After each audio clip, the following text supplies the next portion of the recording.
Baik, assalamualaikum warahmatullahi wabarakatuh. Eh, terima kasih, terima kasih lagi.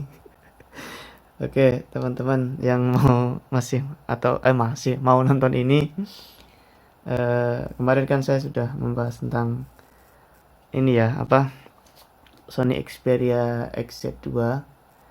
Sekarang ini gantian, berarti apa ini?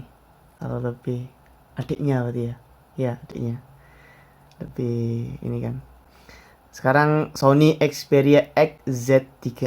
Jadi di sini mungkin ya saya nggak review ya karena saya bukan reviewer gadget.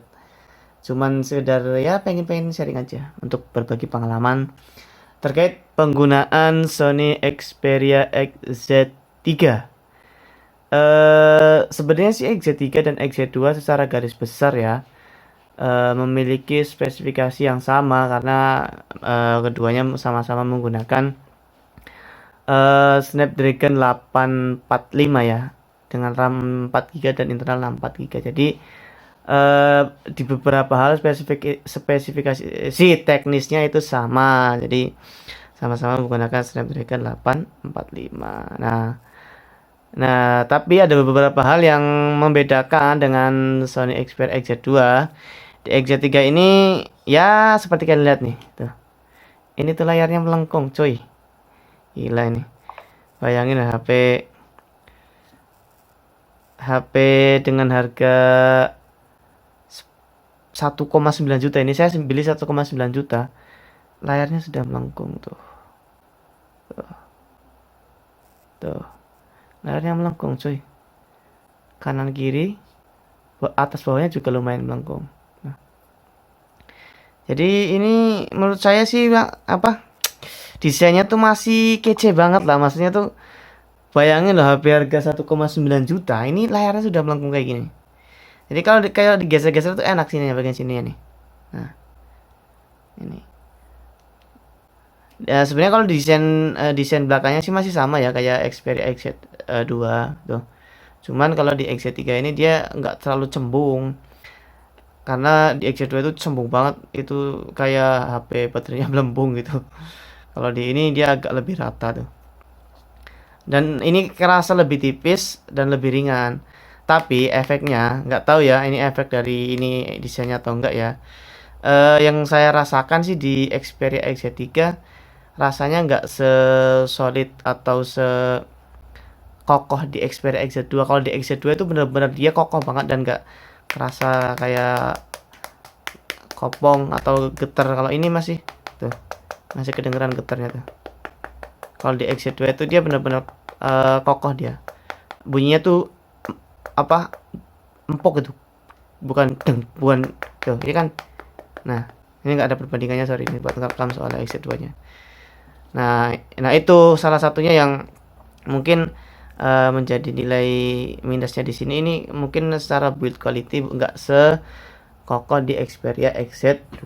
Itu untuk masalah ini ya, masalah desain dan build quality.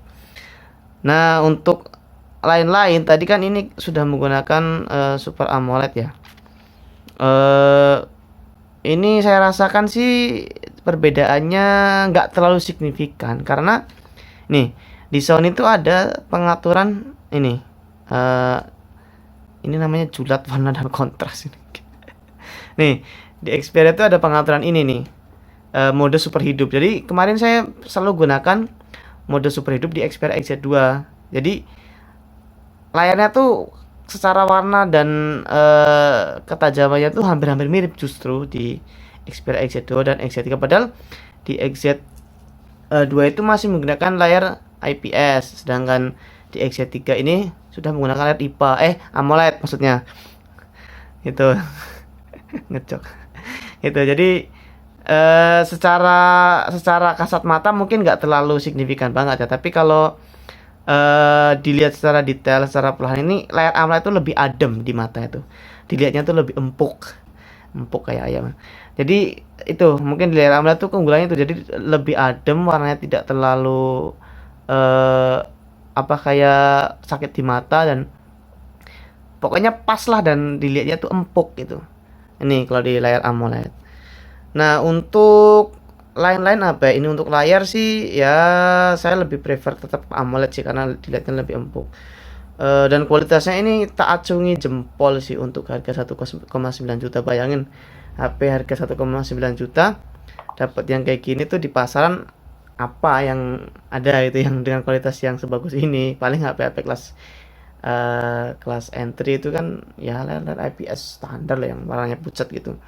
Kalau ini tuh bener-bener udah layarnya melengkung kayak gini dan ini jujur banget untuk jujur apa sangat memanjakan untuk nonton video YouTube dan segala macam konten itu Netflix.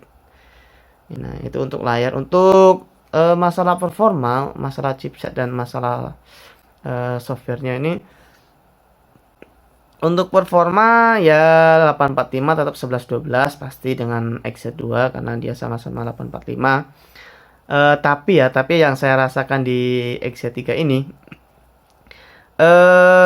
yang saya rasakan dia itu kayak lebih optimal sih UI-nya itu nggak tahu kenapa padahal ya sama-sama Android 10 dan sama-sama dari room customisasi Xperia tapi saya rasakan nggak tahu kenapa ini jauh lebih stabil, jauh lebih minim kayak kayak jeda gitu kalau buat aplikasi itu kayak minim lah itu. Dan untuk layarnya responsivitasnya sih sama tapi nggak tahu kenapa ini saya rasakan di XZ3 ini lebih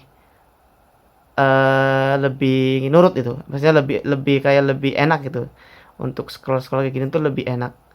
Nah, saya rasakan sih itu yang saya rasakan ya, ini yang saya rasakan. Nah itu sih, dan ini juga layarnya sudah 2K sih kalau nggak salah sih itu ya, nanti bisa lihat di spesifikasinya di GSM Arena. Tapi itu kayaknya sih setahu saya untuk aktif ketika konten-konten yang support aja. Kalau misalkan nonton YouTube dengan resolusi 2K itu dia baru aktif. Nah itu untuk sisi lain kayak kamera, ya kamera masih 11-13 mungkin ya, yang ini 13, yang Xperia XZ2 11. Lumayan ada peningkatan, tapi nggak yang signifikan banget. Mungkin kalau kamera depan sih peningkatannya lumayan jauh karena di XZ2 kan dia cuma 5 megapiksel. Sedangkan di sini ini udah berapa ya? 16 atau 13 lah. Nanti bisa dicek aja. Itu sih untuk kamera. Dan untuk video ya masih sama karena kayaknya sih ini belum ada OIS-nya karena yang saya rasakan sih buat kayak di IG story sama WhatsApp story itu kadang masih patah-patah, itu masih getar gitu, masih goyang kok, getar sih. Itu sih yang saya lihat. Untuk baterai ini, baterainya 3300 tapi baterai healthy ini Xperia XZ3 saya ini di angka 2900 sekian mAh. Jadi mungkin ada penurunan sekitar 300 sekian mAh dan itu mungkin berapa persennya nanti dihitung sendiri aja gitu. Itu sih untuk baterai ini saya akui lebih awet daripada XZ2 karena mungkin pengaruh dari ini juga ya, layar AMOLED-nya ini mungkin yang hemat daya dan nggak tahu juga mungkin softwarenya juga pengaruh, optimalisasi softwarenya di sini juga mungkin lebih diperbaiki di Xperia XZ3 dibanding di XZ2. Itu sih yang saya rasakan. Apalagi biasanya tuh kalau orang review itu selain layar, kamera, kalau hasil saya nggak usah tunjukkan lah ya, maksudnya udah banyak yang lihat ya, banyak yang nge-share, jadi mungkin saya sharing pengalaman aja. Ini saya videonya nggak diedit ya, ini sudah agak modal, ini saya beli tatakan ini kemarin kan pakai tatakannya laptop ini gitu sih. Jadi sharing pengalaman saya di situ. Untuk HP dengan harga 1,9 juta ini saya rasa masih sangat worth it karena saingannya untuk kalau kita nggak ngomongin resminya ya, maksudnya nggak ngomongin resmi itu, ini masih menurut saya masih terbaik sih. Gila sih untuk harga 1,9 juta bisa dapat smartphone dengan kualitas yang sebagus ini, apalagi layarnya itu yang paling saya garis bawah itu layarnya. Dan ini loh, belengkungannya ini kayak gila ini di tongkrongan ini nggak kayak HP 1,9 juta, ini kayak HP mungkin 7 sampai 8 juta gitu ya. Ini sih lengkungannya dan dipegangnya tuh mantep gitu loh. Nggak yang gede-gede banget, pas. Terus ini juga nggak ada ini kan. Ini kan desainnya masih tuh, masih kayak gini tuh. Nggak yang ada poni atau bolongan itu siapa sih? Apa itu namanya? Drop notch gitulah. Ya gitu. Bolongan. Ya itu pokoknya untuk HP dengan 1,9 juta, harga 1,9 juta, ini masih yang oke sih, yang paling oke menurutku ya di pasaran yang bisa kalian beli. Dan saya nggak merekomendasikan jika kalian berpikiran HP resmi ya, karena ini HP nggak resmi dan ya pasti banyak resiko yang harus kalian tanggung di selama pemakaian. Dan saya ini dapatnya yang masih mulus banget sih itu. Bisa lihat nggak ada baret sama sekali. Saya beli di Tokopedia ini, di toko langganan saya ini. Itu sih yang saya rasakan selama menggunakan ini. Dan untuk kalian yang istilahnya itu berani dan mau ambil resiko, saya sangat rekomendasikan ini. Tapi kalau misalkan kalian mungkin budgetnya cuman di angka 1,4, XZ2 menurutku sudah cukup. Tapi kalau memang kalian pengen pengalaman yang lebih, kayak di kualitas layar, audio ini juga ada peningkatan, kalian bisa ambil ini. Tapi kalau misalkan kebutuhannya paling ya sama kayak sosmed dan nggak terlalu mementingkan masalah layar dan mungkin Super AMOLED, kalian bisa ambil XZ2. XZ2 itu udah bagus loh layarnya, walaupun di IPS tapi kayak warnanya itu kayak warna layar Super AMOLED gitu, kayak hidup. Karena tadi dia di Xperia itu ada ini pengaturan ini loh. Ini nih pengaturan mode super hidup. Ini apa sih namanya kalau di spesifik teknisnya tuh saya lupa itu kan. Nanti bisa dicari aja. Mungkin itu salah satu pengaruhnya ya. Walaupun layarnya IPS di Xperia tapi bagus. Dan ini menurut saya keren sih maksudnya HP dengan HP dengan harga 1,9 juta tapi tongkrongannya kayak gini. Layarnya lengkung tuh. Itu sih mungkin ya, mungkin untuk kalian bisa mempertimbangkan ini, walaupun ya ini sekedar sharing pengalaman saya selama penggunaan ini ya. Jadi kalau kalian suka ya monggo dipertimbangkan lagi untuk membeli XZ3. Tapi kalau kurang suka ya mungkin bisa cari yang lebih aman, yang garansi resmi gitu. Atau mungkin bisa ambil Google Pixel 3a atau 3, tapi harganya tuh lumayan selisihnya 500 ribuan sih.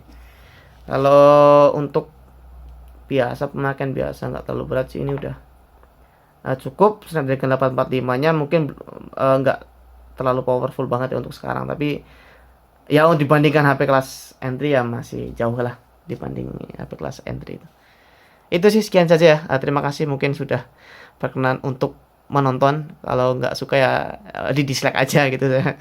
Saya nggak apa-apa gitu. Silakan kalau nggak suka komentar aja sesuka kalian.